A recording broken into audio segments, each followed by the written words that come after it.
No Pier Pressure is the 11th studio album from Brian Wilson, and it's his first studio album of original material since 2008's That Lucky Old Sun. In between, he's released 2 albums of covers, the exceptional Brian Wilson Reimagines Gershwin, and the not-so-exceptional In the Key of Disney.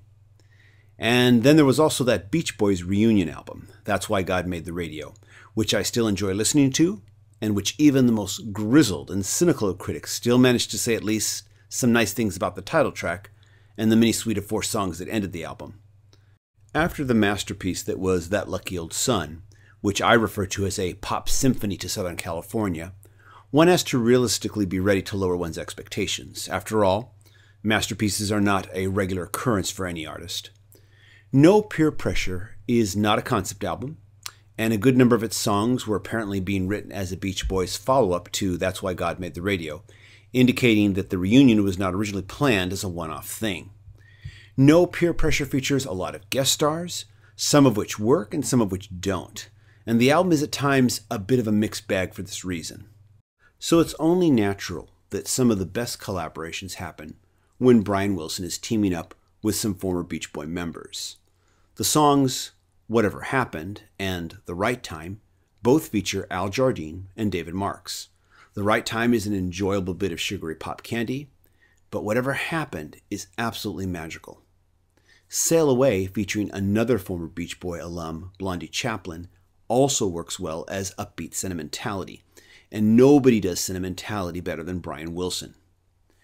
But it's on the non-Beach Boy collaborations that we get some of the album's biggest surprises, both good and bad. And these collaborations are collaborations in the truest sense of the word. When Kacey Musgrave appears on Guess You Had to Be There, she isn't just singing on a Brian Wilson song as a guest vocalist. She's bringing her own musical vision into the mix and is involved in the songwriting. These collaborations create a kind of mashup hybrid between the artist's 2 styles, and it's these mashups that may have a big bearing on how much you like or don't like this album. Some of them work quite well, like the aforementioned Kacey Musgrave's track. I particularly like the instrumental track Half Moon Bay featuring jazz musician Mark Isham. But one of the best of these collaborations is the song On the Island, featuring She and Him. Seriously, these 2 artists couldn't be better matched, and this one track is enough to make me want to suggest that they might want to consider creating an entire album together. But when the collaborations don't work, they really don't work. Runaway Dancer, featuring Sabu Simonian, has already gotten a lot of negative criticism. So much so that there's not much that I can really add to this. For me, the track feels like a Brian Wilson song trying to escape a bad Lionel Richie track. Our Special Love, featuring Peter Hollins, feels like a Beach Boys song collided with a bad boy band track from the 90s.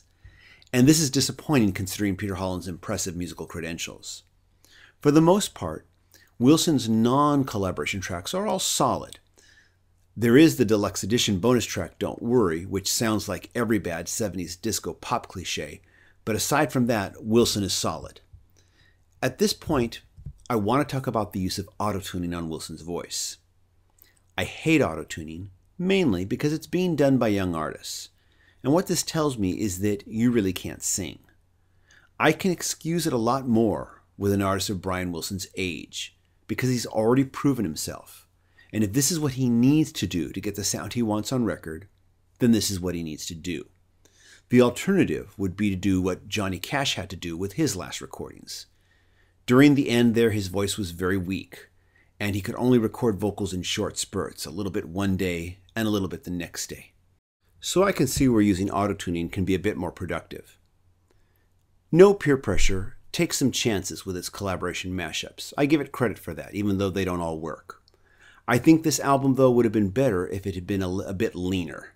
And yes, there are some really bad songs on this album, too. But I also think that too many critics have allowed those few bad songs to have too much influence over their opinion on the album as a whole. But take those songs out of the playlist, and you have a solid good album, with a few of them reaching or at least nearing classic status. For Music Worth Buying, this is TJR reminding you to please always purchase your music legally or stream it on legal websites, so that the musicians and all the craftspeople involved in making this music can get compensated for their hard work. Thanks so much for watching, and please subscribe.